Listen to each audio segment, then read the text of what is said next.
In the 1960s, iconic British properties such as Doctor Who, James Bond, and Chitty Chitty Bang Bang all had one thing in common: Shawcraft Models. The prop company created Daleks, Cybermen, gadgets, and even the infamous car Chitty Chitty Bang Bang. Without us really knowing it, this company holds a place in British pop culture history. But how much do we know about this company, and what happened to them? Today I'm going to tell you the story of Shawcraft Models. Being founded in 1947, Shawcraft Models was originally in an old garage in Southall, London. A year later it was moved to a place called Richings Park, located in Ivor. The company was founded by Reg Haynes, Bill Roberts and Stan Wilkins, all of which had served the country during World War II in one way or another, mainly in the RAF. After the war, all three had worked for Unsung Aircraft Models, a small company that made aircraft models in post-war Britain. The company that would make such iconic pieces of British history started in a 90-foot by 25-foot workshop next to the Ivor train station, with an additional 4 storage lockups. Now, a wonderful description of their facilities can be found on the website richingsparkhistory.org that I will be putting in the description. I thought I would read an excerpt from the website to describe what the workshops looked like. The 90 by 25-foot workshop was clad in weather boarding under a tarred fibre ridge roof. The first 60 feet of the workshop was mounted on 4-foot-high brick piers to create underfloor storage. Shawcraft used it to store redundant moulds and patterns and the bulk of their raw materials for model making. The remaining 30 feet of workshop housed the ground floor wood mill, where the bulk timber was machined to suit individual projects. A small concrete toilet block stood next to the wooden staircase, giving access to the workshop at the western end towards the shops. The interior of the workshop resembled a deck of a galleon. The main body of the 60-foot workshop was divided into 2 areas.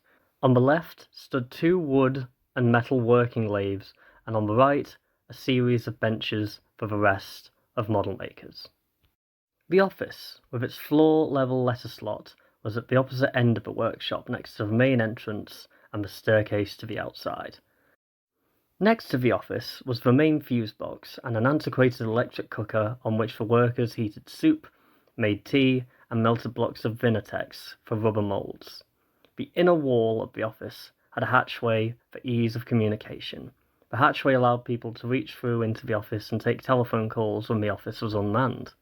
The phone also provides contact to the space shop in the lock-up garages some 100 feet away.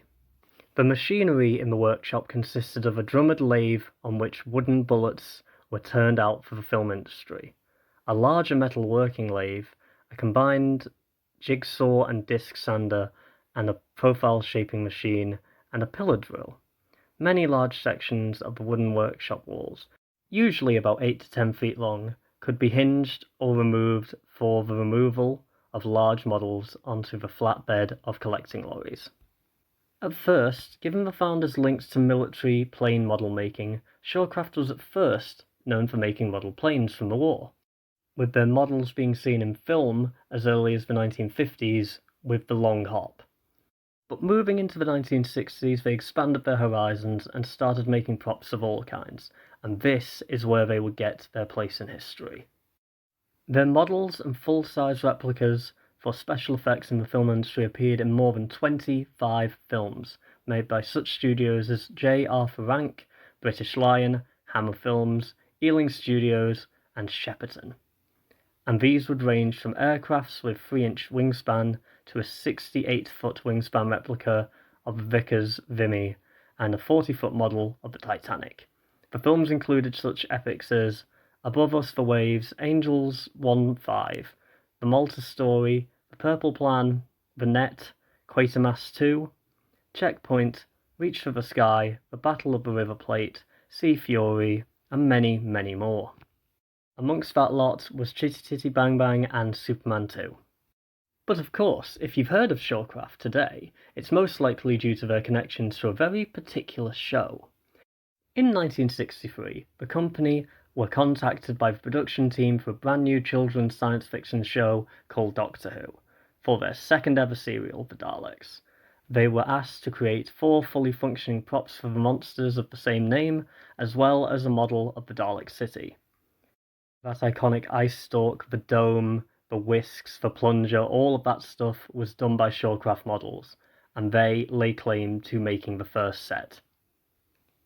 And after such a roaring success, it was a no-brainer for Doctor Who to continue their working relationship with Shawcraft Models, which they did for a number of years, first returning for the Keys of Marinus and continuing to provide props for the show all the way until The Faceless Swans in 1966, working on 11 stories in total. Unfortunately, this fruitful relationship didn't last. Over a period of time, complaints were made from the production team about the quality of certain props that had been provided. This came to a head during the production of The Faceless Ones, where a satellite prop malfunctioned, with a bulb exploding and a wire tripping causing the prop to fall over and hit the floor. The story's production team were not impressed. Unfortunately, this was enough for Doctor Who to start doing their own props in-house from the next serial onwards, which was Evil of the Daleks. Though, of course, they were still using Dalek props made by Shawcraft.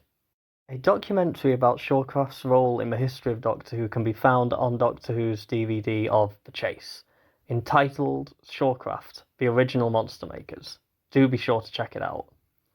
Moving into the 1970s, Shawcraft became a limited company and started to branch out into making refrigeration units for British Caledonian Airways, something that the company successfully did heading into the 1980s. In July of 1987, Bill Roberts retired and sold Shawcraft to L&R Engineering. Under the company, Shawcraft remained open until the early 2000s, with all of the founders gone from the company by 1994. In the modern day, Shawcraft's legacy still lives on, with many of their contributions to famous properties being instilled in British culture. I mean, if you grow up in Britain, you just know what a Dalek is, you already know what Chitty Chitty Bang Bang is. There is a lasting legacy from this company that people don't even realise. This video is a love letter to all of those involved with Shawcraft Models. Before I wrap up this video, I would really like to thank Daleks6688 for helping me in my research for this video, as well as Pete Wilson for the footage that you are seeing right now. Go check out his channel. I hope you all have enjoyed this video, and I hope that you have a wonderful day. I will see you all very soon. Bye bye.